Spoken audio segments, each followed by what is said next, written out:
United States of America, and to the republic for which it stands, one nation, under God, indivisible, with liberty and justice for all.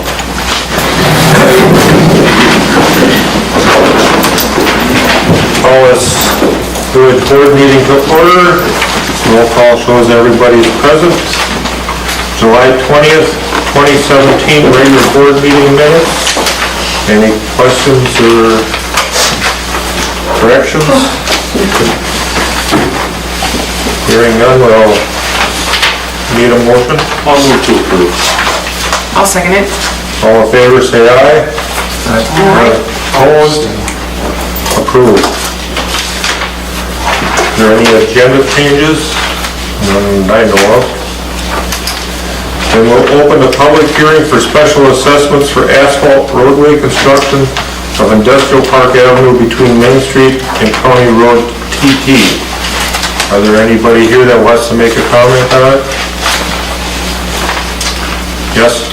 Just wondering if some of the costs are able to be deferred somewhere else besides just the business owners, because it is a main road, a main through from 15 to Double T. It's a main traffic route, so it's not just the business owners and employees that use that road. That's a problem we pretty much have with all of our streets in town when we assess people. It's not normally just the people that live on those streets that use it, so. But in our ordinances, it's assessed to those that actually are on that street or avenue or whatever. So it's, as of right now, there's, because of our ordinances, that's the way it's set up, right, Rob? What about county roads, highways, things like that? County roads are pretty much just paid by the county except for any sections that are outside which the village picks up, but there, other than maybe like in through town, there isn't any that really is part of the village. Okay, I guess that's... Oh, Double T right now. Yeah, well, Double T is a... there's a small part of Double T that would be village responsibility, but not the whole road. Exactly. Stormwater, storm sewers, 10 feet out from the curb typically, when it's curb. Right.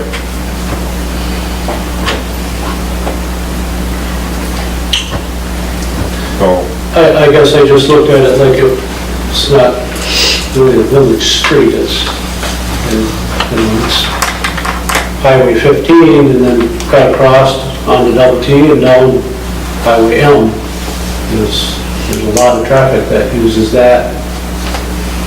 It's kind of like a bypass for the highway. They're bypassing downtown. but it still is a village street, and those are, our ordinances cover village streets, so. I have a question, as far as the assessment on it, how that goes against our tax roll? Is there explain to me how that works as far as getting paid? I guess I need assistance from, Once the village board decides with a final resolution at the end of the project how they're going to be doing this one, they offer either payment in full by the people being assessed or putting so many years on it where it would be broken down into an even amount each year with interest, and then those assessments would be added to the property taxes for the number of years that the village board decrees. Okay, and so they would be charging us interest if it's not paid right up front. Right, and at any time during the life of the assessment, you can also pay it up, so you don't have to take it out to the full number of years that it's been assigned. You can pay it up any time in between as well. Okay. One of the questions another question that comes is, are there any other projects that are going to be happening on the south end of Industrial Park or Commerce Drive, and we know that there's a bunch of houses gonna go in off of TT. Are there any other big building projects that we know of that are going to possibly be coming up? Because I certainly hate to spend all this money putting a nice new blacktop road in there, and then we run into what we had the last couple of years with PSI, and one dump truck after another going down there, and that's ultimately what has ruined that road. Other than, yes, it is, you know, it's got some years on it, but she really took a hard beating the last couple of years because of PSI.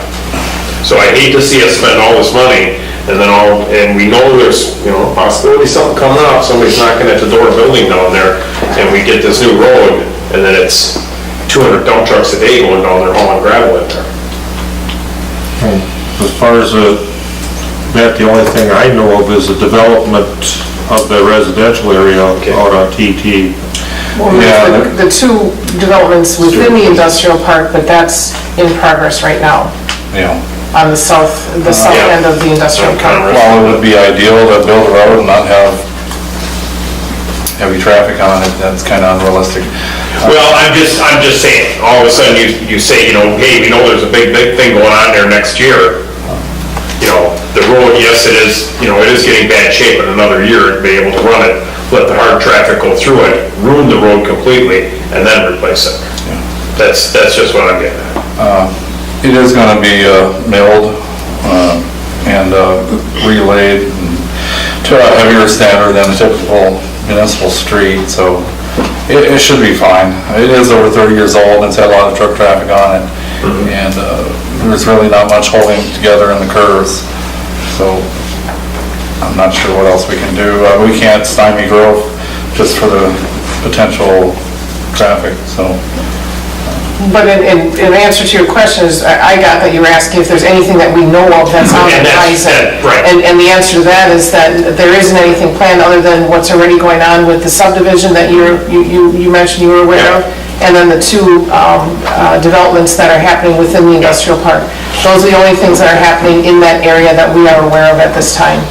I just don't want to see Village Sure. Hortonville make the same mistakes that Greenville does all the time, where they lay asphalt and then 2 weeks later they're cutting a trench through it, Let's hope not. because it happens all the time in Greenville. Yeah, and within the industrial park, there's only the 1 5-acre lot left, and frankly, we haven't gotten any bites on it at all, so we Okay. don't have anything else that we are aware of in the horizon in that area, other than the ones that I mentioned. All right. Any other comments, questions? Hearing none, we'll close the public hearing. Move on to license and permits. We have 3 operator licenses, number 87 for Katie Kozitsky, number 88 for Mary Jo Lance, and number 89 for Lori Verkylen. Also have temporary Class B retailers licenses, number 10 for Commercial Club, number 11 and 12 for Hortonville Legion Baseball, and temporary operator licenses, number 4, 5, and 6 for James Schultz, Jeff Parker, and Roger Retzloff. The operator licenses have received the police department's signature and approval. I'd make a motion to approve. I'll second it. All in favor, say aye. Aye. Opposed? Approved. Pre-registered citizens to be heard.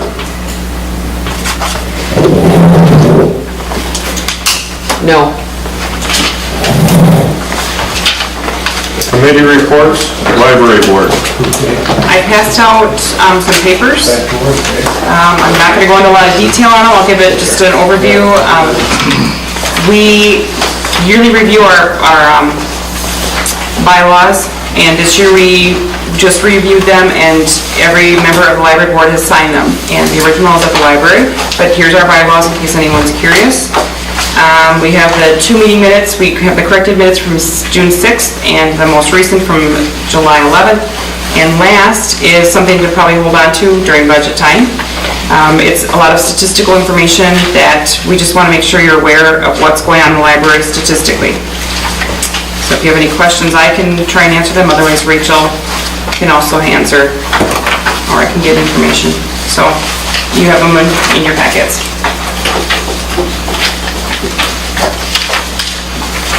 That's it. Okay. New business. December 31st, 2016 financial statement and audit process review. Karen Gerber of Gerber Rose. Good evening. I'm just going to walk you through the audit, hopefully relatively briefly. Certainly if you have any questions that you'd like to ask me, go ahead. I'll try and answer to the best of my ability. If I don't have an answer, I'll get you one back to Lynn later on. So I'm going to start out talking about the bond booklet that you have. So the little bond booklet that perhaps you have in front of yourselves. Page number 1, the first few pages, is our independent auditor's report. Really the same kind of report as what you've received in prior years. You have an unmodified opinion for your government-wide statements as far as the governmental activities and the business type activities, as well as all of your fund amounts. And again, that's the highest level of assurance we can provide you. And you do have a modified, or we disclaim an opinion or adverse opinion on the fire district. That is included in your financial statements as a component unit, but in the past they had not capitalized all of their various assets, and they don't take depreciation, so that's not in accordance with accounting principles, so you get a little bit different opinion just on that particular component unit. But the rest is all good. So with that said, I'm going to jump forward to what should be page number 11. Title on the top should be the statement of net position. That is the statement that is meant to be able to allow you to compare yourselves really to a for-profit type of business. It includes all of the assets of the village as well as all of the liabilities. It's very long-term in nature when I say it includes all of those things. And again, as we look at the assets for the governmental activities, that's going to be any of your governmental funds, so your general fund, your debt service, your capital projects, your TIF districts, all of those kinds of activities. The business type activities is the water and sewer. And I'm initially just going to talk about the governmental activities, and we'll touch on the water and sewer in a little bit. I pulled out the 2015 statements and just did a quick comparison between 15 and 16 for the presentation tonight. So as of the end of this year, you can see that the total assets for the governmental activities were about $18.6 million. A year ago, they were slightly more than that, so they have decreased between the 2 years. A couple of different factors going in there. A year ago, you had a little bit bigger receivable from a grant that you had in relationship to the dam. You did collect that, that turned into some monies, but there was also an asset there a year ago for this wonderful thing I tried to explain last year related to the Wisconsin retirement system. That's gone away. It's flipped over to a liability this year. So a lot of the stuff maybe wasn't within your control, or that was not within your control. And then the other thing that's a bigger difference this year is there is a bigger amount for the internal balances that are due between your governmental funds and your business type activity funds, because the water and sewer does owe more money now as a result of you doing some borrowing, and that it borrowed some funds over there. When we look at the deferred outflows of resources, that's that parking spot for the Wisconsin retirement system. Substantial difference this year. It's much higher when we compare 15 to 16, and it's really just where we have to place things based on that actuarial study. Again, nothing within your control. Overall, the liabilities are up about $100,000. As you know, you did go out and do some additional borrowing this year, but you did pay off some debt as well. So overall, it's fairly comparable between 2015 and 2016. And then as you look at the deferred inflows, that amount that you see for the pension again is higher between the 2 years, as is the taxes levied for subsequent years. You didn't have quite as many people pay you in December of 2016 that had paid you in December of 2015, so people delayed their payments a little bit. Important part to look at is also that net position. Again, that's a long-term focus of kind of the financial health of the village. And as you look at that net investment in capital assets, what that represents is simply the amounts you may see above that, say, the capital assets, less any debt that's related to those. And a good strong number there is really indicative of being able to have your assets last longer than what it's taking you to pay off the debt, because you don't want to end up upside down where you still owe money on assets and you're having to replace things. So that's a good, strong number to be able to see there. And the restricted assets are items that you must use for a particular purpose, so things like your debt service or some of those kind of things where you have to use the funds for a particular need. And then the unrestricted is an amount that really represents the ability of the village on a long-term basis to be able to have some resources available to meet these needs. Going to jump over the next few pages and go to pages 15 and 16, which at the top should be labeled the balance sheet. Sorry? I would like to ask a question back on page 11. Under liabilities, unearned revenues, explain what that is. Well, those would be relative to the business type activities, so I'll talk about those in a little bit. But okay. normally for you that, I'm guessing, without looking at it in detail, that would represent, for example, monies that maybe didn't get billed by December 31st for utility. We estimate that because it doesn't actually get billed until then. So that would be carryover then? Correct. Okay. So page 15 and 16 is the balance sheet. Includes some of the same numbers as what I just talked about, except for this one is very short-term in nature. Don't see any of those capital assets and you don't see any of that long-term debt. And typically the focus on this statement is more so on the fund balance and what is your overall short-term health of the village as we look at that. And if we focus on the general fund and you look down towards that fund balance, you can see you have a significant amount of resources that are considered to be non-spendable. And they're non-spendable because they have been loaned out to some of the other funds on a long-term basis, so you're not expecting that you're going to get repaid for those within the next 60 days, because this here is very short-term in nature, and if you're not going to be able to use those resources within 60 days, they get, in this case, when they're due, when they're owed from another fund, they get moved up to that non-spendable. The same thing would be true for any long-term like special assessments. If you're not currently collecting on those, they would be considered non-spendable as well. So it should be the advances plus some of those delinquent assessments or assessments themselves. It is just like delinquent assessments. So that leaves you with this assigned part of about $140,000. That's really quite light, if you want my honest opinion. It's down to about 7% of what your expenditures were for 2016. So you guys really need to make sure that budget time, you're really making sure you have enough resources on a long-term basis for the general fund. Unexpected things pop up all the time. Overall, you have some resources maybe in some of the other funds because you have some monies over in the debt service, but those have to be used for a specific purpose, either spent on whatever project they were borrowed for, if there's still funds there, or they must be used to repay the debt. The same thing is true with your capital improvements as you go across that page. You have about $230,000 worth of resources available there. But then you can see you're in the negative on a TIF district, which isn't unusual when they're first starting out and you're first recouping some monies. But then the next TIF district you can see has some committed, which means they must be used for those types of things. So, really overall, 7% isn't enough.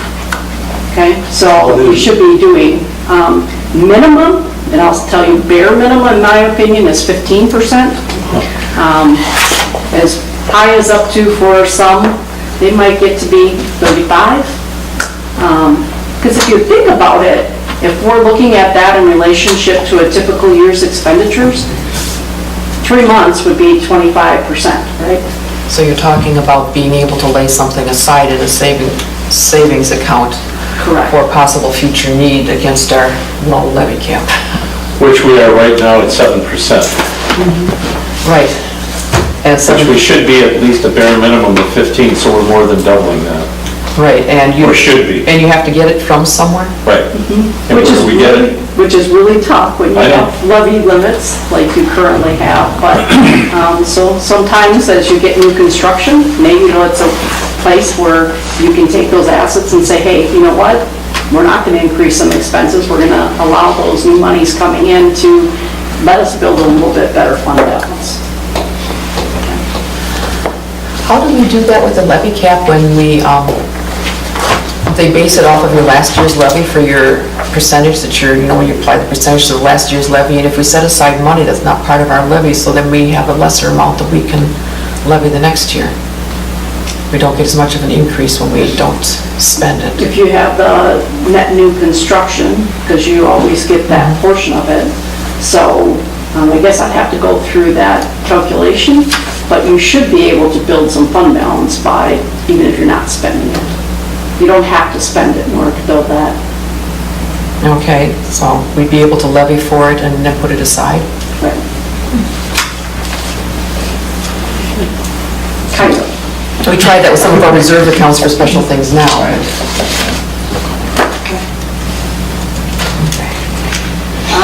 So pages 18 and 19 is the income statement for the various funds of the village. Again, kind of looking at the general fund overall, as I looked at the revenue and expenses for the year, they were pretty comparable between the 2 years. There weren't a lot of variations amongst them. Debt service, obviously you had some increases there in both revenue and expenses because you had some additional monies that you borrowed, but then you turned around and you paid some off as well. So it probably came out ahead of versus last year, but there were some increases in both spots. And then the capital improvements, there you can see you did have a decrease in your balance. That's really the result of, I think, a year ago you had some additional projects that got pushed from 15 to 16, so you spent the money in 16 even though the funds were there already in 15. The two TIF districts actually are doing much better in 2016 than what they did in 2015. So overall, you did have an increase in the overall fund balance of about $530,000, but as you go across that page, you can see you did have a decrease in the general fund, so that's why I'm really cautioning you on where you're ending up with that fund balance. And then the biggest increase really came from the debt service and borrowing, and then that needs to be used for those specific purposes. So, page number 21 is the statement of net position for the utilities. So this is the water and wastewater combined. And overall, again, you did have a decrease in your assets, mainly because we depreciate things. So you didn't add as many new things for the utilities this year as what the depreciation was to offset that. Good news is the liabilities also dropped by about $900,000, continue to pay off debt over there, so those decreased as well. And then as you look at the net position for those at the bottom, you can see again you have a good strong number there for the net investment of capital assets, net of related debt. And then you can see there's a significant number of dollars there that must be used for certain purposes. That's the DNR, making you have a replacement fund. Someone making you put money aside for debt service, things like that. Then you see your unrestricted amount there. And again, pretty small balance when it comes to those two utilities as far as really being able to have some resources there to meet some of the needs without having those rate increases, which I know you did during 2016, and those were certainly a very good thing. But just, again, long-term basis, not a lot of resources there without being able to have additional revenues or borrow for them. Page 22 is, again, the combined water and wastewater utility. Overall, the revenues were up about $300,000. Not unexpected, because you had rate increases in both the utilities. You did have some increases in expenses, but only about $65,000. And that was mainly related to salary and benefits. So overall, you did have a good increase in your fund balance or your net position, as you can see at the bottom of the page there, of about $268,000 for those. Page 37. Probably getting tired of me telling you about this uninsured cash stuff that I mention every year. You do have some monies with the banks that is not insured by the FDIC insurance. Again, a lot of that goes away really early January when you have to cut big checks to the other municipalities, but at this point in time, December 31st, you do have some uninsured monies there. I have started checking with the banks about getting more collateral, and they don't agree that the state fund is not available, so they're not really willing to give us the larger collateral. There will always be an argument between auditors and bankers, I'm afraid. So there's a $400,000 discrepancy between what they think is coverage versus what we think is coverage. Page 39, just wanted to point out, when I mentioned some of those dollars are non-spendable for the general fund. As you look at the bottom of the page, you can see there's 2 long-term advances currently at the end of December that actually it was TID number 2 owes the general fund the $877,000, which as that is able to keep collecting those increments, you would expect to be able to be paid back. And as I mentioned, it already did do substantially better in 16 and 15. And then the water and sewer utility has an advance that it goes over to that debt service fund for monies that were borrowed during 2016. Page 43 is just a quick glance at the long-term debt for the governmental funds, the governmental activities, and you can see there, kind of in the middle of the page, the bonds and notes payable were about $6.3 million. Some money's still owed on the lease of about $27,000. That net pension liability asset, that's the Wisconsin retirement system. It's in brackets at the beginning of the year because a year ago it was an asset. This year it ended up being a liability. Remember that when we do the December 31st, 2016 financial statements, we're actually getting December 31st, 2015 information from the Wisconsin retirement system. Because of the timing, if we had to wait for them to get 16 done, you still wouldn't have your statements. So the accounting standards allow us to use 1 year prior. And if you remember the 2015 market, it wasn't so great.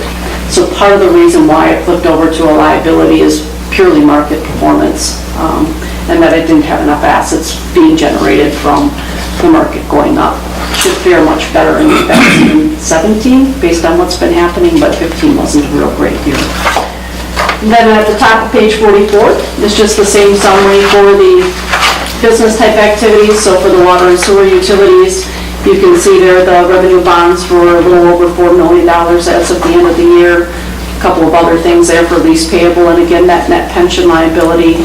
And then down at the bottom of page 44 is just a summary of what the debt issuances are for each one, and individually with the outstanding balances on each one, and then also the interest rate that you're paying.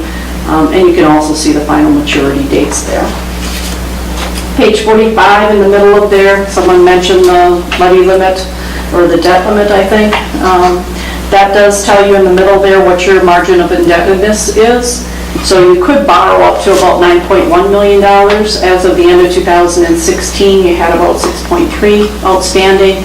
Did have money sitting in your debt service fund at the end of the year, so you could borrow up to about an additional 4.3, a little over that, if you needed.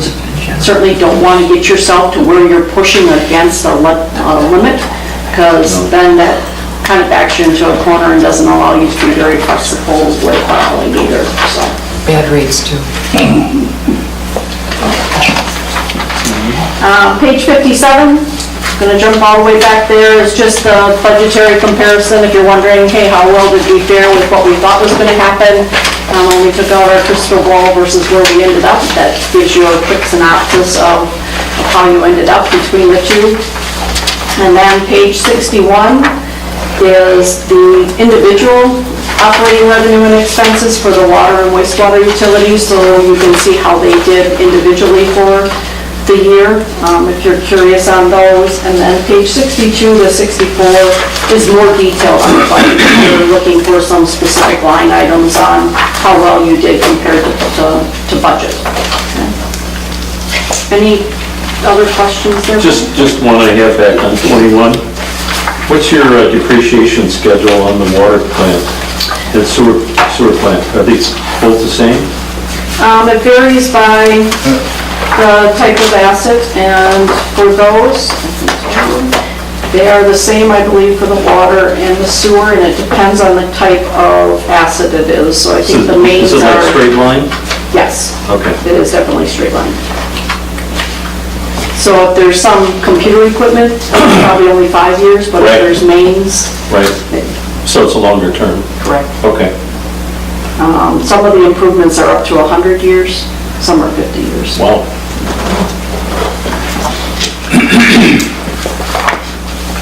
So that plant and service line where it says $5,128,000, Then below it has accumulated depreciation.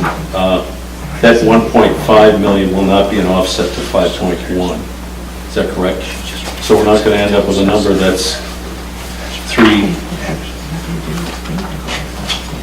It's not a direct offset.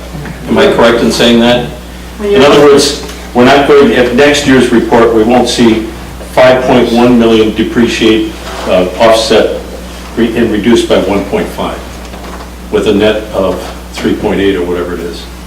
Next year, if you do no additions to your water plant, you would still see the $5.1 million. And the accumulated depreciation number might go up to 1.8 million. Got it. Okay.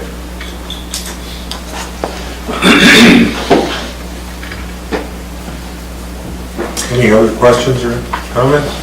The only other thing I'll point out to you real quick is, you did, I think Lynn went around and passed out a separate letter. Just want to call your attention real quick to page number 4 of that letter. Just to show what a good, significant impact it had for you to do the rate changes. As you look towards the bottom of that page, you can see for the water utility, the rate of return was 5.37%, and that's the rate of return that is determined per the PSC guidelines, versus a year ago, it was only 2.2 or 2%. So very great job on, even though difficult decisions and going through that process, but great job on doing the rate increases, and the same is true for the wastewater utility, because again, you need to make sure that you're getting a reasonable rate of return for the monies that you have invested in those particular assets. So good job on that. And then page number 5, just mentioning, I already talked about the concentration of risk with the uninsured monies. A year ago, we have some concerns about municipalities using debit cards, and just so you're aware, those were discontinued, and you're now utilizing credit cards instead, which is just a much better form of protection from a fraud perspective. And then we do have a new comment there on some sick leave payout, which we did share some information with Diane as far as what that might entail, and I'm sure Tony will reach out to you on that. Actually, just did today, so. Okay, good. And that's just a recommendation, because it always saves the village some money, and it always saves the employees some money. How much the employees save really depends, but it has to do with when you hit retirement, and those sick pay monies or vacation sick pay monies that you get paid out can go into an account that could potentially be used for some health expenses, which many times if someone's retiring, that's a concern, is the health insurance cost or the insurance cost. So all I have to cover. Any questions for me? Thank you. Thank you very much. And I believe this may be the last year of our... We have to, it's one of the things we have to talk about. So let us know what you're deciding to do, and if you're going to go out for RFP or would like to get an engagement letter. So, This is the 3rd year of our 3-year contract. yep. Okay. Right. It's been a pleasure. Thank you. Thank you. Lynn, do you want these back, or are these yours? Those are yours if you wish to have them. No, I don't want it. You already put it on my spot. There are some people that have no use for it, or other people that No, want to have it. I don't want it out And we circulating. get enough copies so that you can have it if you wish. It's public knowledge anyway. If anybody wanted to see it, they could come and ask. I have it electronically as well. Right.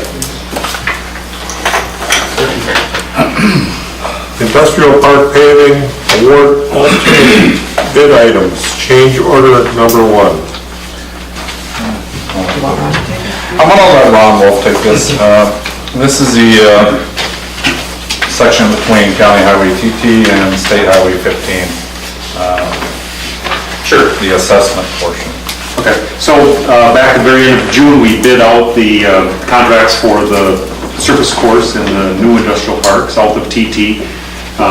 We sort of caught out by virtue of an addenda to bid documents, the pulverizing, repaving for the old industrial park that we talked about at the public hearing earlier tonight. So the award of the contract initially was just for the base bid, which was the overlay for the new industrial park.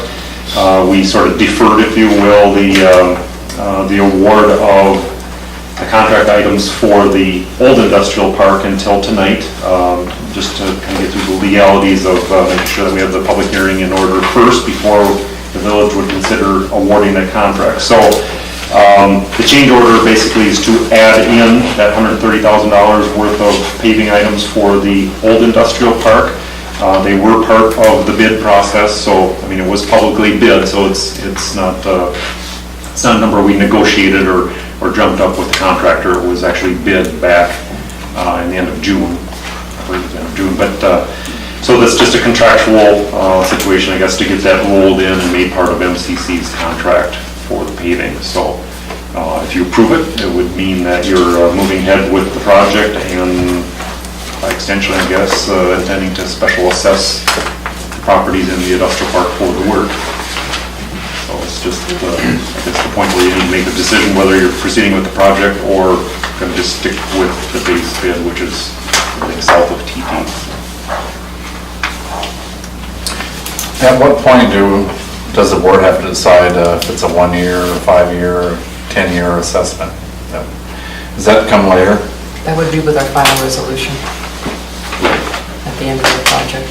Right. And I've seen it done with sliding scales where assessments, less than, say, $3,000 or $5,000 are one term, and assessments of a greater amount or a longer term. But it's totally up to the village, I believe, in terms of how those terms are set up.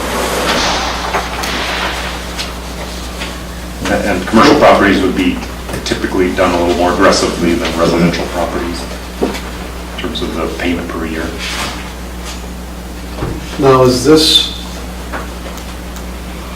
the real number? I mean, is this, and again, I always get confused with how we do this, Ron, because municipalities do it stupidly, but they don't tie a person into it. They just let them do it on a unit price basis, and if he's wrong, he just gets to add more cost to it.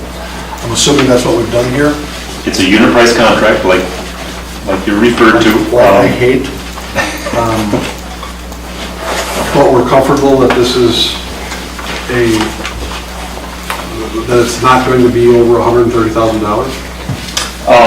Well, I mean, a lot of the items like the pulverizing and fine grading and that are based on a square yard basis. Pretty easy to measure, pretty easy for me to estimate, pretty easy to bid.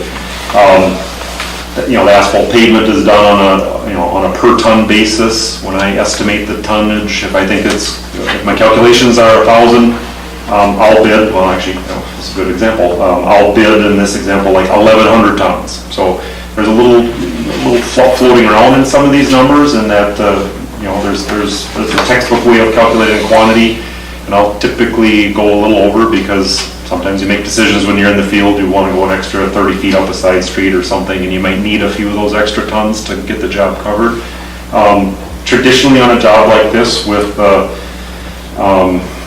probably not a lot in the way of any surprises. The base has been there, and the subgrade is pretty well established. But the only place that we could run into some sort of snafu that I would envision at this point is if we did, through the pulverizing operation, we ran into, say, a couple 100-foot stretch where we thought that the road base wasn't adequate, and we had to tear it out and do something more significant than just pulverize, reshape, and repave. So if your numbers are heavy, then this number would probably go down, is what you're telling me.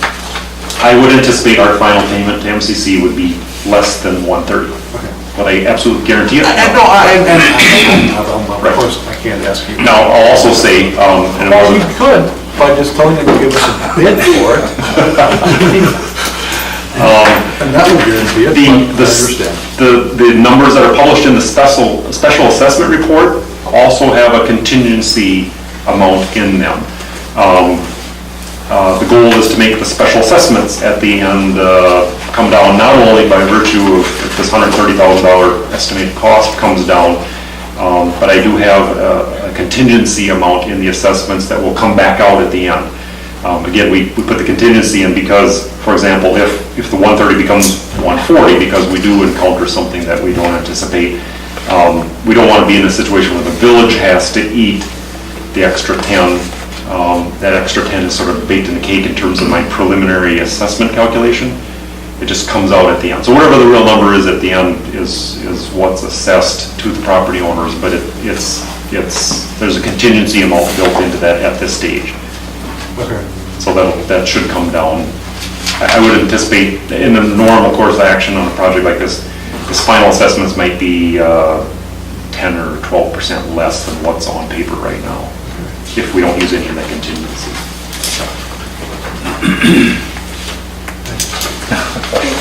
You never have. Sorry. Any other questions or comments? Now we need a motion to approve.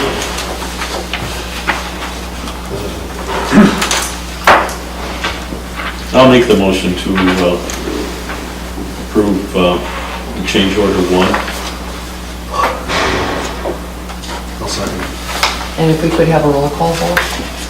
Roll call. Aye. Aye. Aye. Aye. Aye. Approved.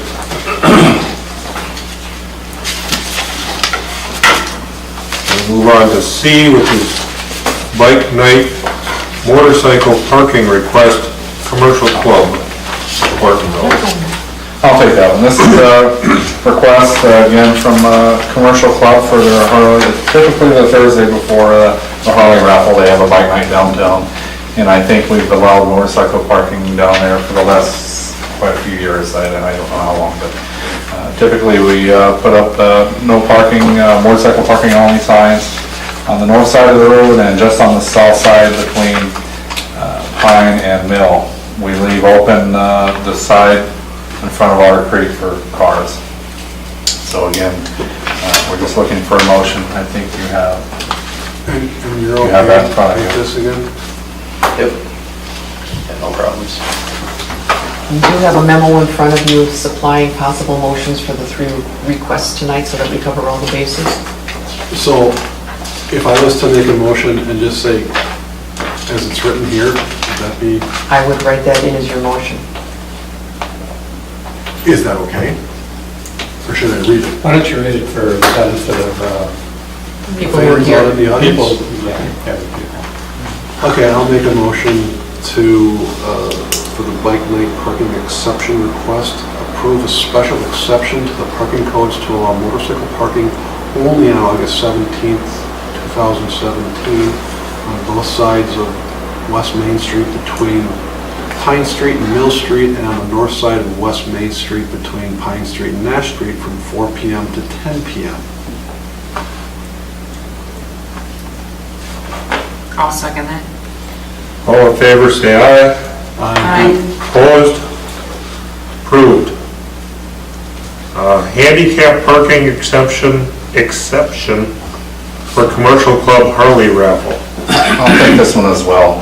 For the last few years, the commercial club has asked to make handicap parking only between their 2 driveway entrances for their event on that Saturday, the 7th. Yeah, that Saturday, yeah. Sorry, the 19th.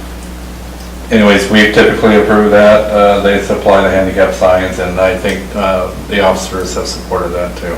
So, again, looking for the motion written under item D.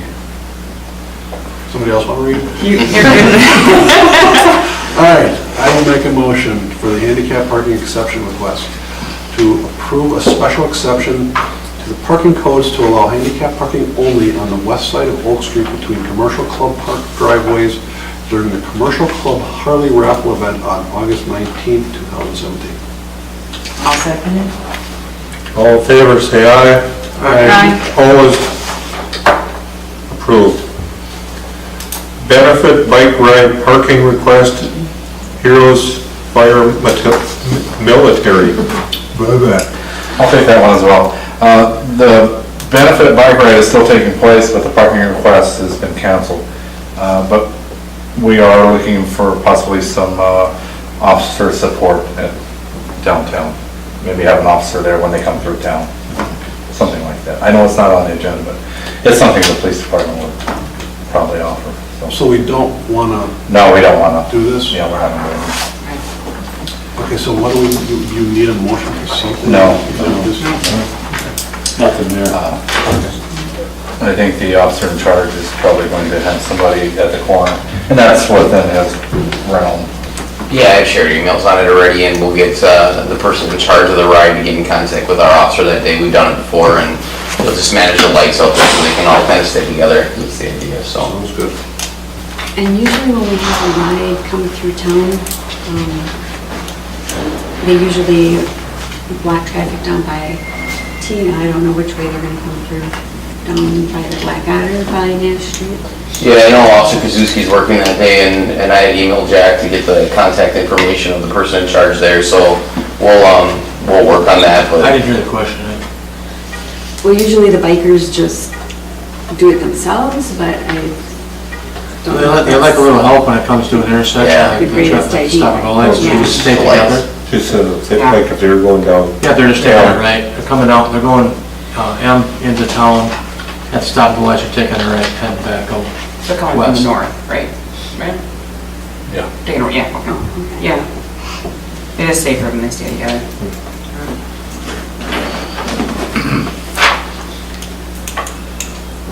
So then we'll move on to agreement for Grandview Road MSID grant application, MSA estimated at $1,500. I'll start it and then hand it over. This is, when we established the TIDs, one of our intentions of it was to use, especially for the TID over here, is to use some of the increased assessment to help with paying for redoing of Grandview. We've known that Grandview needs some work. There are some discretionary funds available. This is, every year the county has, we've got a small pot of money that we can use, but then the bigger one is a statewide competitive grant application process, and it can pay up to 50% of the cost. If memory serves me right, Grandview, Carl, is in the 150 range, is that correct? The 50% cost For the estimated cost of it? to fix it? Yes. Oh, Grandview? No, I'm thinking 3. I meant, okay, the 50% share is the 150, so yes, 300.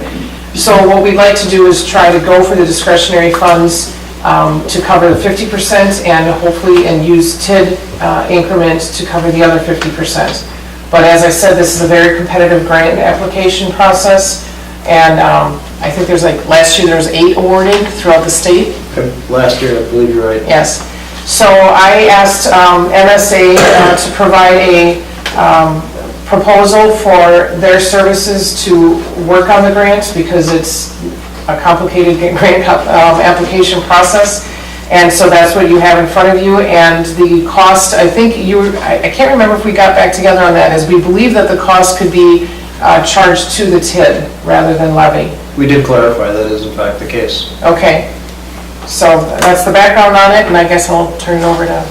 Okay, yeah, my name is Al Gertz, I work for MSA Professional Services, and as have served the Highway Commissioner for a number of years, I've helped a lot of communities work through grant applications, and I'd be pleased to be able to assist the village with this grant application.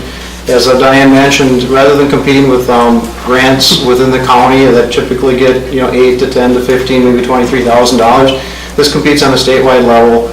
The minimum grant the state will give you is $250,000, which requires a 50% match, so you have to have about a $500,000 project. And based on what Carl had shared with me, and having gone out there and looked at it, the improvements that are very deficient right now. Actually, isn't the minimum, the project I thought was minimum of a $250,000? Nope, the grant is a minimum of $250,000, which means the project's going to be closer to $500,000. I thought... Yep. And to meet the state standards... Excuse me, the date that we had the meeting, that's what we were told then, that it was the 250 was the minimum. The minimum of the project, because that concerned us, is because we thought, well, this won't qualify for it then. Well, I think I can go back and clarify it, and I will now, but I thought the grant minimum, I believe, is $250,000, and with the 50% village match, that brings it up to about a $500,000 project. And based on my earlier discussions with Carl, and the original estimate being in the neighborhood of, what, 300,000? I'd say 3 plus. 3 plus, that would be my thoughts. There's certain minimum standards that have to be met here to bring it into compliance with the state grant funding. These are things we can talk about, certainly, but you're going to end up creating a really nice project out of it. You've got a nice roadway within the village to the west. town of Ellington used a similar grant program called the Tri-D instead of the MSID to fund the road that they reconstructed up through the Hackberry Hills subdivision there. So you've got a missing link here that would do a nice job of bringing the road up to current state standards and be able to accommodate the traffic and the extra width, and whether you put in a pedestrian bike facility or incorporate sidewalks, things like that. These are all options that the village can consider during this. The problem we have is where do we come up with a 250 match? If that's It still could be, and I reached out to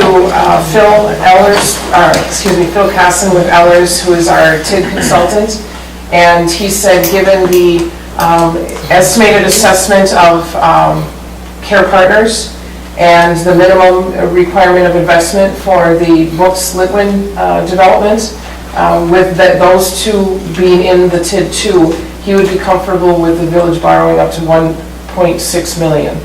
So, and what that means is that then the TID would be able to cover the debt payment for up to 1.6 million. So with the development that's currently happening that is committed, we have enough to cover it.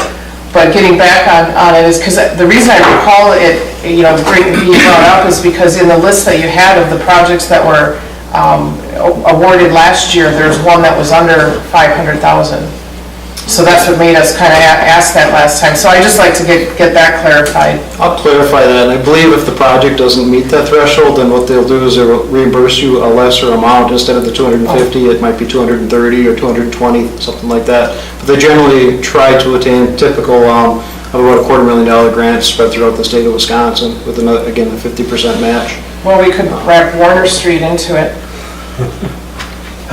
Yeah, Warner, I got a price for Warner about 140. I mean, I'm not kidding. Is Warner Street, I mean, if we were to do two roads, is that? That I would have to check into. I'm not aware. Because they're connecting. I mean, the two of them are connected. They intersect each other and go on either side of the school. So, I actually... I can certainly look into that for you. Typically, it's one segment of a road, and there's 4 different standards that they like to look for, including safety, capacity, and economic benefit, things like that. I'd have to revisit whether or not Warner would qualify and be a good candidate. Portion of it, yeah, because there's 3 schools. And Warner's already constructed with curb and gutter, if I'm not mistaken, so it would just be a surface replacement. It might even make the application look bad. But I'll just ask you a question. That's just surface replacement, correct, Carl? Yeah, so I don't know that that's a real good fit for this program. That might be a good fit for the MSI program, which is certainly, you can apply for it separate from the MSID and compete on a county level for funding on that. Now, getting back to the actual estimates for the road, I mean, I'd have to bring somebody in like Ron to get a better number, because I just have no idea. Okay. I mean, there's probably going to be issues out there with stormwater. Who knows? Well, I guess what I would ask from the board for tonight is that if the project qualifies for the grant program, I would like to get a motion to move forward with retaining the services of MSA to apply for that grant. Of course, only if it applies, if it qualifies for it. So either, the 500, we'll have to figure that part out. But that's what I was looking for is, and their services, as I mentioned, are chargeable to the TID, so we're not going to levy. Can't we wait till next meeting? Can't we just table this and wait till the next, Well, we're not under pressure to get this. Well, that's why I got to ask Alan what the time frame is for the, for this grant application process then. That's a very good comment.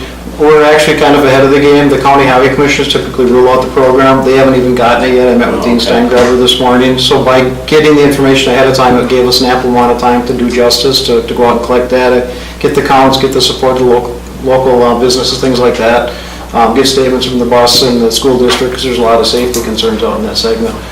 So we can certainly do it in a shorter time frame, but again, the more we shorten it up, the less probably go into the applications. So you could get us answers within 2 weeks? Oh, you bet. Okay. I would just recommend we table this until next meeting. Yeah, okay. I thought you Until could make a motion. Al gets us, I don't think we need a motion to do that, do we? To table it? I was going to say defer versus table. Rather than asking for a motion for approval, I'd say, make a motion to table. Bobby, that's where I always get confused. Or Shouldn't it deferred. be deferred instead of tabled? Because That's- tabled kind of makes it die. Yeah. Okay. Yep. So defer it to the next meeting. Well, the question I have, nothing against Allen MSA, but if the grants are highly competitive and the grant writing obviously is part of what gets you the grant, why is MSA the best person to do this? Because Al used to be the county highway commissioner and wrote these. So he's got a lot of pull. Yeah. I'd say a lot of Nothing experience. against Al, I'm just curious as to why there's a number of people This has that been do his this. specialty, I kind of, What county? You know, honestly, there's a number of firms that could do this for you. It's just something, again, I've taken a lot of pleasure in being able to help communities. Oh, no, then again, I mean no disrespect by the question, I'm just, and he couldn't be the best qualified guy in the world to do this, I'm just trying to. and we also, we initially started working with him because MSA did the TID for us, so we already had that relationship as well, but the main thing is because of Al was with Outagamie County in this similar capacity for 20 years. Okay, I made a motion. A second. All in favor of deferring this till next meeting, say aye. Aye. Aye. Opposed? Deferred to the next meeting. Thank you, Al. Sure. Let's see, where are we?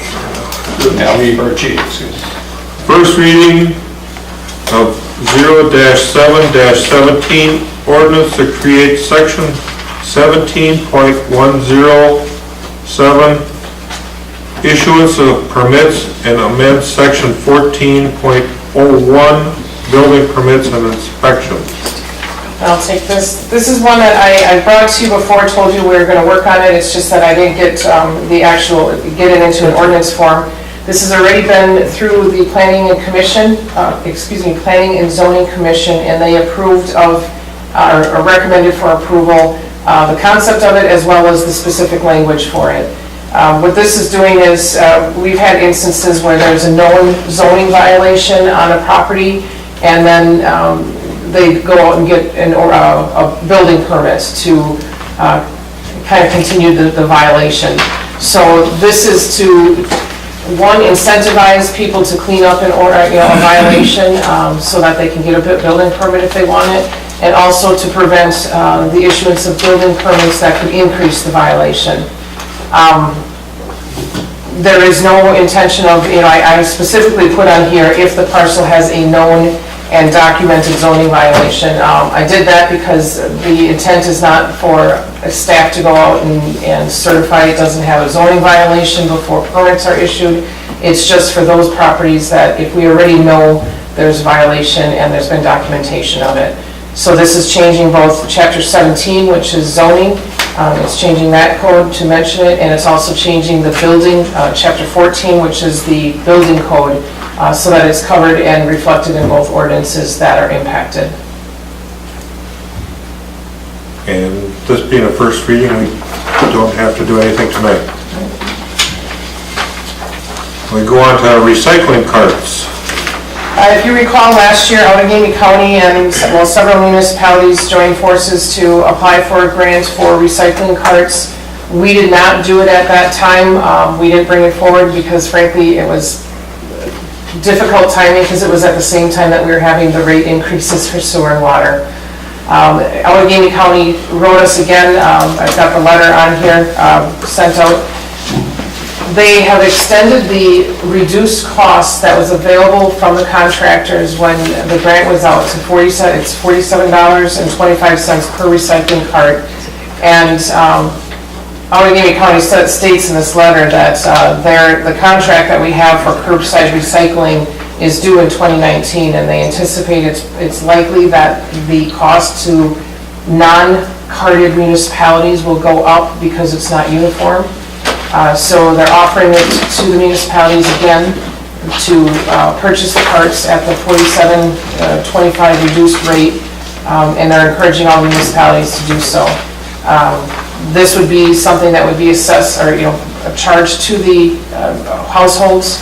I talked to Al before about this too, is I would strongly recommend we not put this on levy in any way, that it be an assessment, because just pinches us if we put it on levy. We don't have enough money, and it just causes issues down the road. Right, so this is residents only. This would be anybody that Outagamie is County currently picking up. They are also picking up some small businesses. Oh, they are? So we would have to find out have to get an accurate idea of Okay. which ones are currently using the recycling. I'd also, Because they have not picked up ours at Donaldson's, so we take ours out to the county. Yeah, it's their contract, so you'd have to talk to them about, Yeah. Okay, talk to Outagamie County Solid Waste and Recycling. we take it out there. It's a one-time purchase of a cart, and so every household, or every entity address that gets recycling pickup right now would be charged $47.25 to purchase a cart, and it would be required for, it's an all or none. And it would stay with the property, it would not leave Yes. the people when they move. but I guess I'm more curious, like, it's a one-time charge, but for example, our garbage pickup, I live on Main Street, so if my cart, when the truck drops the cart down and it happens to go onto the road and they don't pull over to help pick it up, and semis smash it all day long, I'm buying a new garbage cart from Harder's. So when I look at this and go, okay, I'm okay with paying that once, but if I have to replace it, I guess I'd want to know that up front. Well, and again, that goes back to the contract. Yeah. And initially, I mean, you could look at the contract that Outagamie County has right now, but as this letter states, in 2 years, it's going to be up again. We can't guarantee that, what the contracts down the road is going to say. I'd just like to know what the replacement cost is, because with Harder's, you have to pay the full amount, Well, and the thing is, though, is that the cost for your recycling is likely going to go up if we don't do it. I mean, You paid for a new cart? I got a free They card just only switch because I convinced them that their driver had been the one doing the running. Even if a over semi after he drives dropped over it all day long, yeah. Well, it's still their driver that made the fault because he didn't put it back up on the curb. But I can't prove that, so that's another whole ball of wax. But that's what I would want to know in a contract, if it ever has to be replaced, like how do citizens get that replaced? I guess, is there a discounted replacement price? And that would be a contract you'd have to look at. right, and that's what I'm getting at, is I can answer that question right now based on the contract that they're in right now, but, we could go through and do this, and then they could contract with somebody else, and it could be completely Yeah. different. So I can only say, based on what the contract is, I'd only be able to answer for now until 2018. Yeah. Okay. So what I'm looking for here is,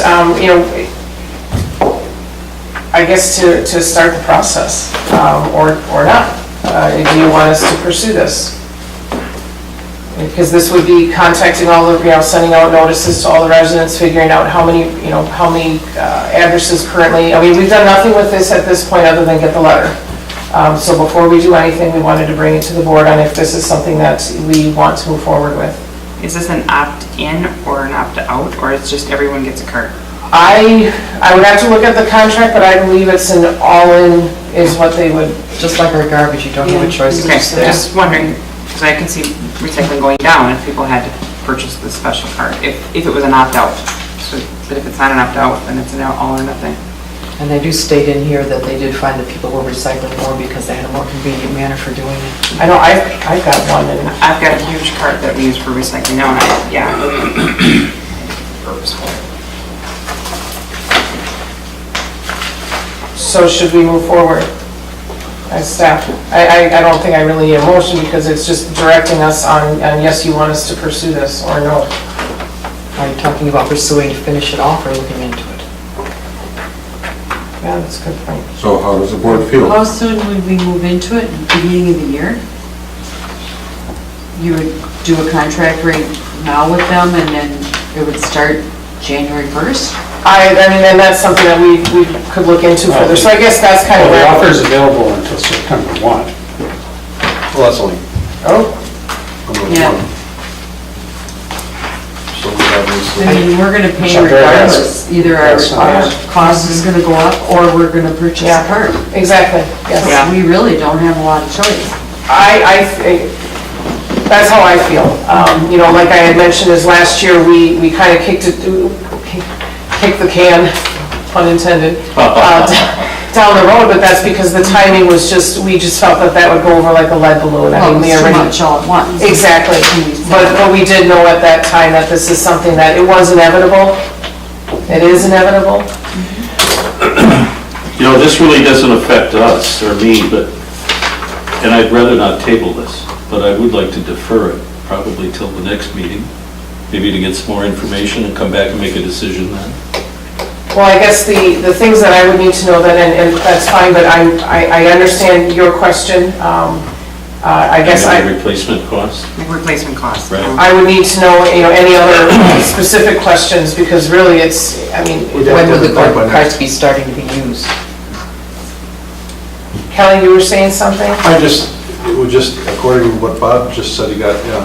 So, to The September offer is 1. available until. So we got till the next meeting. We got one more meeting, Right. we would have to get it done. Right, and that's Make a just, decision then. and that's why I'm just asking now of what questions do you have, because this is a very short turnover, so I need to make sure that I have any question you have now, I need to know so I can look into it and get a response next time. All in or opt out, Yeah. starting date of contract, replacement costs. Okay, got those three? Anything If else? they go with, in 2 years, when their thing is, their contract is up, if they go with someone else, can we still keep using the same recycling carts? That is my understanding from reading this letter, is that is yes. Oh, rental, it's an old. Because the carts are not the ownership of the company. The carts are the individual and they're standardized. They can use more efficient trucks to pick it up. Yeah. You're not sending a person out there to Right. lift up. They're standardized carts, so that one is yes. So right now they pick up by hand, the guy gets They up. do. Yeah, he gets all- So what they're saying is with these carts, they'll come along like they do for the garbage now. Yep. So if we go with another contractor after that, will he have the same type of pickup equipment? Well, that's what we were just saying, is that they're standardized now. Okay.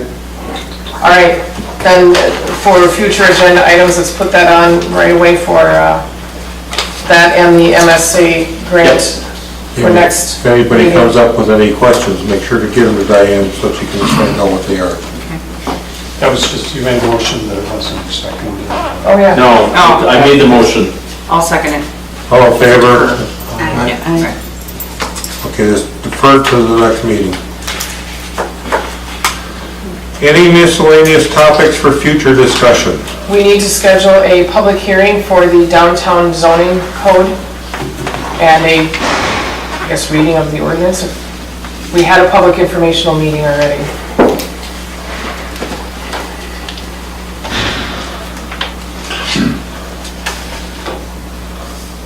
Any other topics for future discussion? Were we going to schedule one or not? Yes, I mean, we need to schedule a public hearing and start that process for the downtown zoning district ordinance.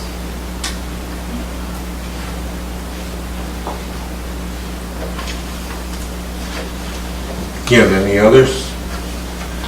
None. Report of village officers, administrator. The insurance premiums, this is related to health insurance, as I got the estimates for our existing plan, and it's 17% premium increase. And also increases the deductible, which would also then increase the HRA that the village contributes to assist the employees in covering their deductible costs. I am waiting to hear from Cottingham and Butler, because this one, those are the costs for the Arise, the plan that we're currently under. Cottingham and Butler is, excuse me, going out for quotes from other companies, although in talking to other people, I'm hearing 17 to 22% pretty much across the board. So we're looking into different insurance, a lesser coverage. I'm looking into changing the HRA, reducing that, but basically what it gets down to is that it's going to be reduced in some way, shape, or form for, more costs incurred by the employees. There's some other options, and I also emailed all of the department heads this evening and copied all the board members on it, just some info on this and the budget in general. But just the insurance cost increase amounts to, was it $18,000? the difference. Yes, and actually it's additional to that because we have one more employee that's been brought onto the insurance. And we are in the process of hiring, the police chief and the police admin assistant. If those two positions also go on, then the net effect of that, if we take away the waiver payment, if they choose to opt with the insurance instead of the waiver payment, the net effect of that could be $8,000 for each one of them coming on, so another $16,000. So it's not good. But like I said, I am exploring some options, being the HRA, maybe an HSA instead, an HMO instead of the point of sale plan that we have right now that would reduce our flexibility and coverage. So I'm working on it, but I just wanted to give everybody the heads up right away because the other bad news that goes along with this is that our net new construction was 1.47%. And that's how much our levy limit will be. This is preliminary, but our preliminary estimates mean that we'll have about $13,000 more than we did last year. And then the other bad news, and this we knew, is last year, if you recall, we had the expenditure restraint payment. We met the expenditure restraint program last year, which is uncommon. We normally don't. It's based on the 2 years prior, and that gave us $51,000. And at the time, we notified the board that $51,000 that we were using for budget was a one-time a payment that we qualified for that year. We knew that we wouldn't qualify for it this year. So if you take our $51,000 in revenue that we won't have, and the $13,000 that extra that we do, we're starting at $38,000 less than what we did in 2017. So for the 2017 budget. So I sent an email out to all the board member or department heads, and I've been talking to them as this has been going on. We just got all this information, kind of worked it out This week. is basically that, we're going to work on the health insurance and different things like that, and, we're going to want to still try to cover employee, give them some boost, because we are on the low end of the pay scale for comparable communities. But I'm telling all the departments that they're coming in with zero increase, and we'll actually be probably going to them looking for decreases. But other than, the staffing stuff, the FICA, all that kind of stuff, that's beyond their control. Everything else they can adjust within their budget, but we gotta come in at a zero, they gotta come in with their initial budget at zero. What's the deductible right now for? Right now it's $5,000 for family. I can't recall offhand, 2,500 for single. It's going up, and last year we were able to reduce HRA because last year we did really well with the health insurance, because to keep with the plan that we had prior to that was a 20% increase. We went with a rise, and that ended up being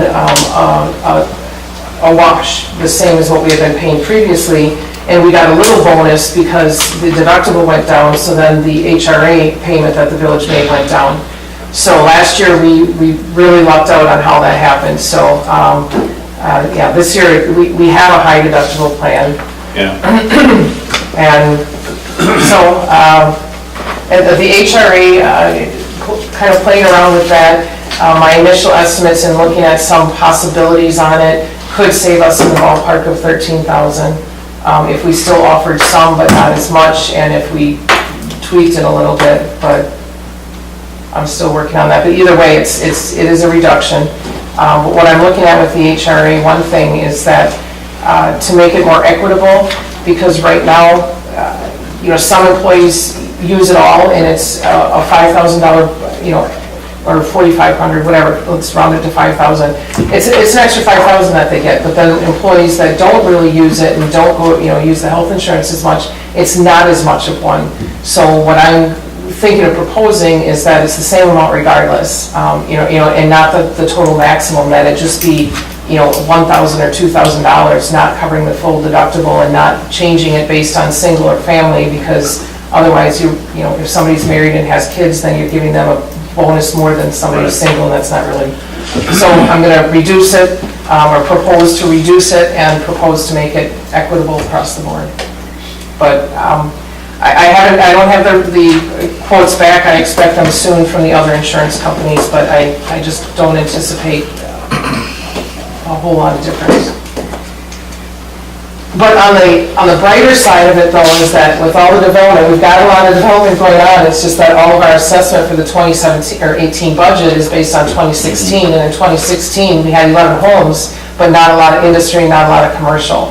So we did have a lot of that development, but the development that's going on right now, we're gonna see some of that in the 2018 budget and, or excuse me, 19 budget, and a good chunk more in the 2020 budget. So we certainly have a light there, it's just that we gotta get through 2018. So next October, November will be brighter. Yes, we will. And we'll have all the increment coming into the TID to help Sure. cover these other projects, so. So, there it is. And I have like I said, I sent an email out to the department heads and I copied all of the board on it that lays all this stuff out as well. All right, next, zoning and nuisance violations. I've been working on clearing up some of these zoning violations now. It's just easier than in the winter and just kind of attacking them all at once. So we've got Crest Street. I've had complaints about the property next to the Tice property is completely cleaned up and in compliance. But now I had complaints about next door because we had him get rid of his semis, and frankly, we didn't really notice that there were some of the other ones because the eyes were kind of drawn to the big elephant in the room. So I sent a notice out to have them removed by September 1st. We're working on Douglas Street, right behind the wire factory. I've been working with the PD on that. He's been getting daily citations to clean up. That's literally junk. It's like household garbage. So we're working on getting that cleaned up. Mill Street by Carl, there's one across the street that a letter will be, excuse me? It's a dump over there. Yeah, a letter will be going out. I didn't get it, I just found out about it this week. The letter will be going out next week to have that garbage cleaned up. There's some garbage on the porch and in the yard. And then I'm working with, I got to return a call to a property owner on Main Street. There's a residential on the lower level. We had sent out a notice in January. I spoke with him in March. He said he would take care of that and it would not be residential anymore because we only allow a maximum of 50% residential in a commercial district and no residential on the street facing front. And the entire upstairs is residential and the lower level right now. So there can be no residential on the lower as long as it's on the upper, and there can't be on facing the street. So I talked to him in March. He said he'd take care of it, and it has not been. So we sent him out a letter, and we'll be working with him and have said that after September 1, we'll issue citations. So those are the zoning and nuisance violations. Chief of Police hiring process, the application deadline is tomorrow, and so far I have received 9 applications, and the police commission has contacted me and they scheduled September 6th for interviews. So that's where we stand with the police chief hiring. And we are not going to be a part of that interview process, correct? The board is not, correct. Right now, the process, my understanding is that the police commission will interview and then send their top however many candidates to the next stage, which would be the village board interviewing. And I don't want to belabor this, but is that typical? I mean, do these guys know that they're going to go through basically interviews with 2 different entities for this position? I mean, is that a typical process for these guys? I don't know. And none of them know yet because I have not contacted any of them other than saying that I'm in receipt of your application. So I haven't communicated with any of them until after the application period is closed. So I don't know. Do you know, Bob? No, I don't know what their expectations are. I know I've actually, I don't, it's certainly not high. I mean, not out of unreasonable. And when I was, looking up some information on this, I saw instances where, and actually this is quite common, where they have a meet and greet of their top candidates with the public. So the top 3 candidates come there and shake hands with the public, and actually they do that sometimes for administrators as well, and get input from the public. So it's certainly not over and above what some of them do. I just don't want to throw speed bumps out there if we don't have to. But I don't know. So that's right, so. And then lastly, the West Wind subdivision update. I'm working on a letter to go out on this one, and Bob and I talked some on this, is that the West Wind subdivision, the developer's agreement required that the second phase of it commence within 12 months of the completion of the first one. And, oh no, excuse me, 5 years. That expired in 2007, and then in 2008, there was an amendment that was agreed upon that said that the improvements would need to commence within 3 years, and that extension expired in 2011. To date, the phase 2 of the West Wind has not commenced. None of the public improvements have been done. So West Wind's development is not compliant with the developer's agreement that was signed, nor the amended developer's agreement. So that's as far as we have gotten now, that we are going to contact them, but I'm not sure what kind of penalties or what kind of teeth we have for that. Basically, we want him to start it. I was just, open a dialogue and ask him what his plans are. We can go from there. Who is this? Kennison.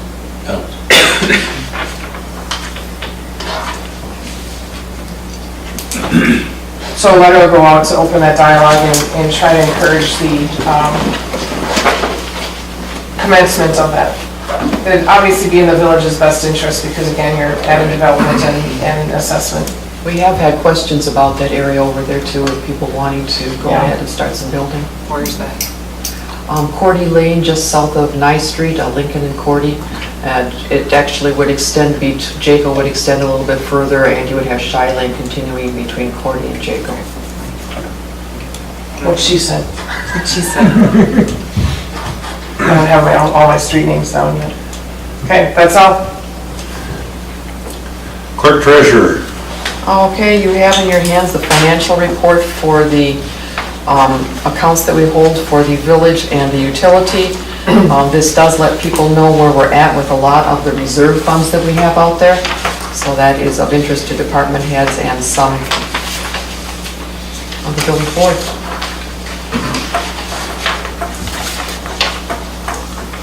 One thing I would draw your note to is on the general funds down below the local government investment fund, that note that says that the figures up above there do include all the money that we're holding aside for capital projects, for debt service, and for both TIF funds. So that's not just simply all money that's out there and available for grabbing. You saw in the financial statements how much money was being held by debt service, so there's a lot of that already being used up. Lynn, explain the old community hall reconstruction, why that's a negative number. They overspent the reserve funds with the project. Shame on them. This was back quite some time ago Yeah. when we were doing some revamping of the community hall, back when it was the community hall. Number of years ago. Yes, quite a number of years ago for this one.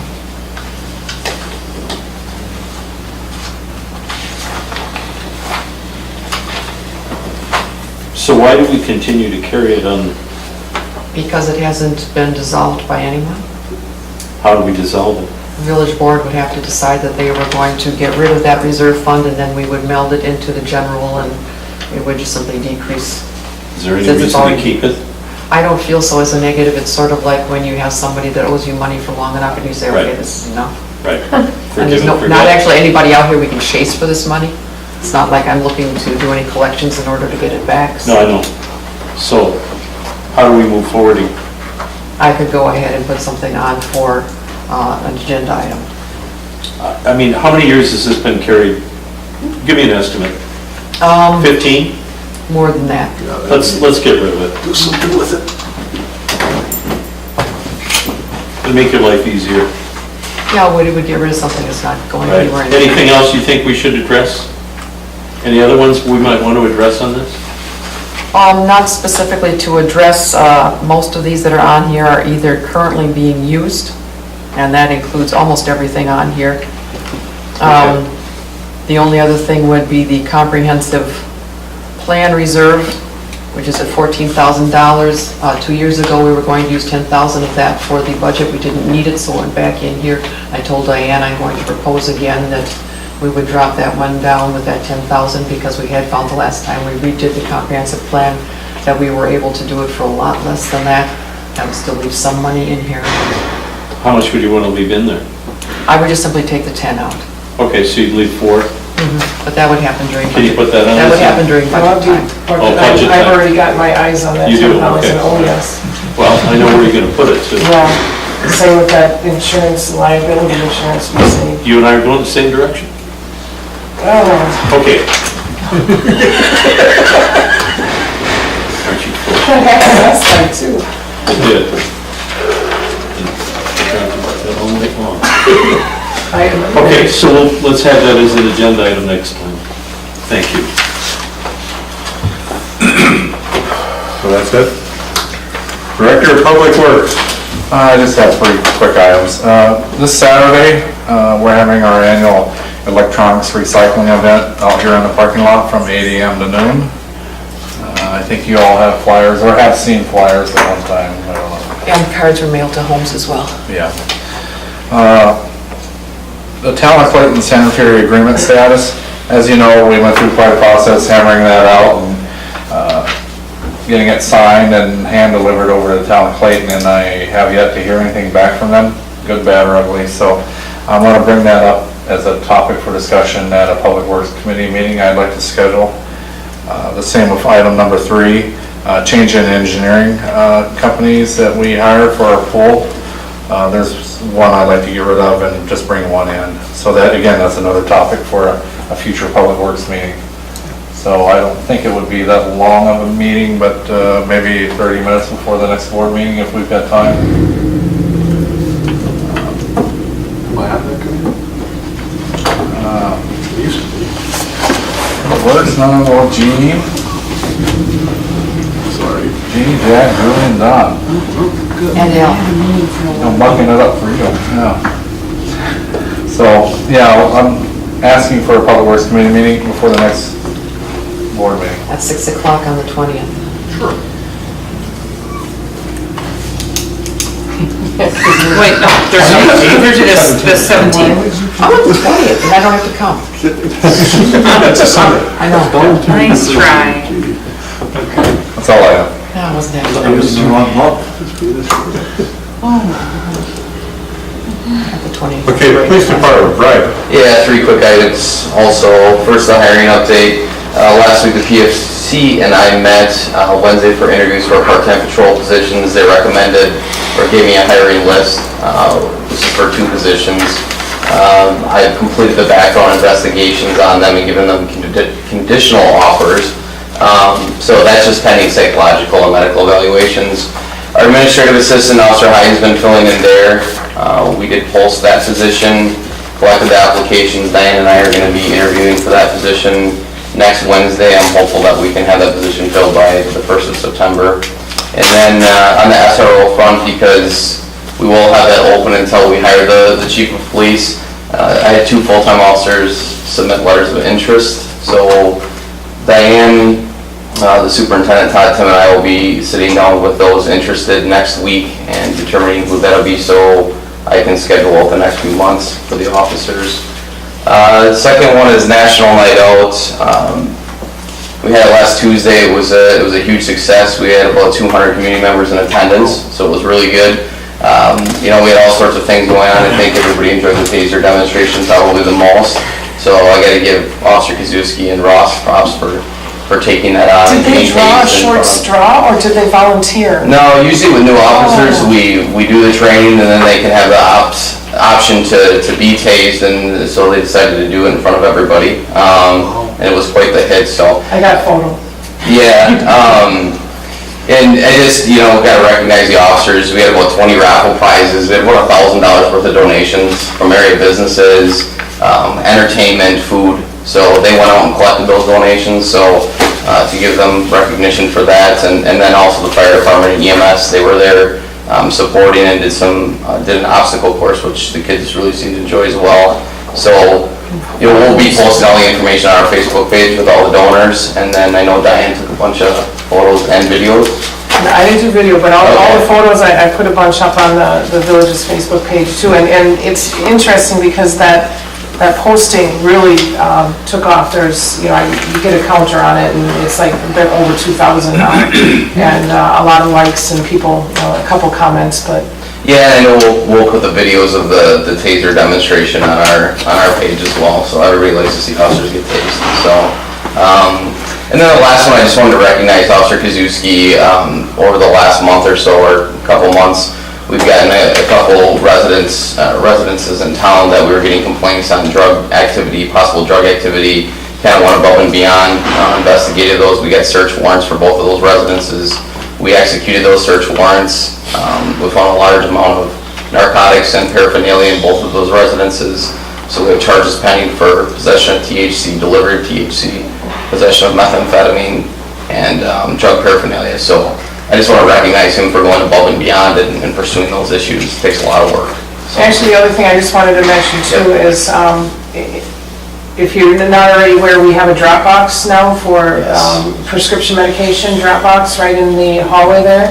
Officer Stevens had applied for that grant, and it was kind of funny because they never notified us that we received the grant. It's just that the box showed up. So we were awarded that, and actually there's an article on it in the Press Star that was just published online today. And then also, I know Sean, Officer Stevens is also looking now at applying for a grant. And again, to reiterate or mention too, that the Dropbox had no cost share, so it was a complete donation. And then he's working on another one that's some type of portable Narcan for officers to carry. Yeah, I know that Cheyenne just received a grant, and I can't remember how many packs they got, but we're going to maybe reach out to them too and see if we can work on that together, because there is an increase in officer contact with fentanyl and carfentanil, and if something happens, they need to be able to address that immediately. I think it was just out in Nashua recently where an officer came into contact, and so we want to make sure we've got the Narcan in the event that somebody overdoses, but in the event somebody has contact or an officer has contact, we want to have kits for them available as well, so something he's working on.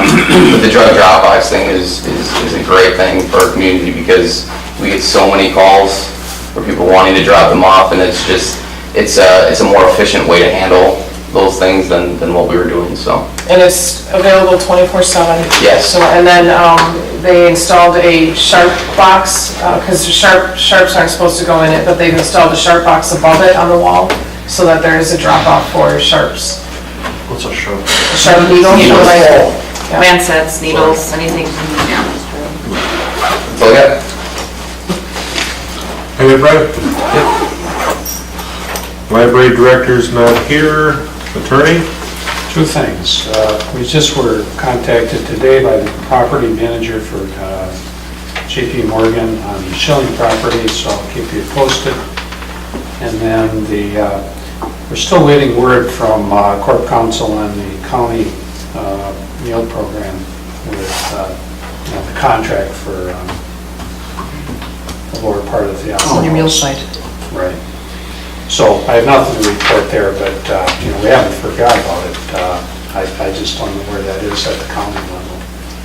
And then just since it's finally happening, is that I know Bob has been working with the attorney for Brooks Litwin to close on the sale of the property between Gilbert's and Wolf River. So we're all in agreement, it's just now we're working on scheduling a closing date.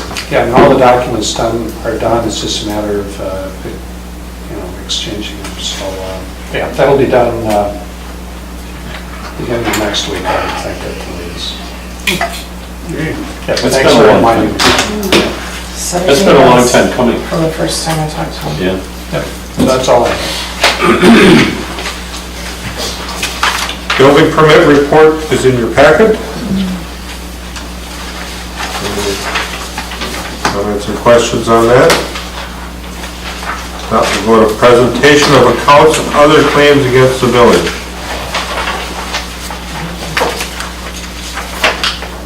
Mine is missing. Really nice. The voucher list consists of payroll deduction deposits and vouchers number 23759 through 23805 in the amount of $62,581.92. One direct deposit payroll in the amount of $34,227.87. The other in the amount of $2,389.82. Water and sewer utility vouchers, number 10126 through 10133 in the amount of $51,229.58.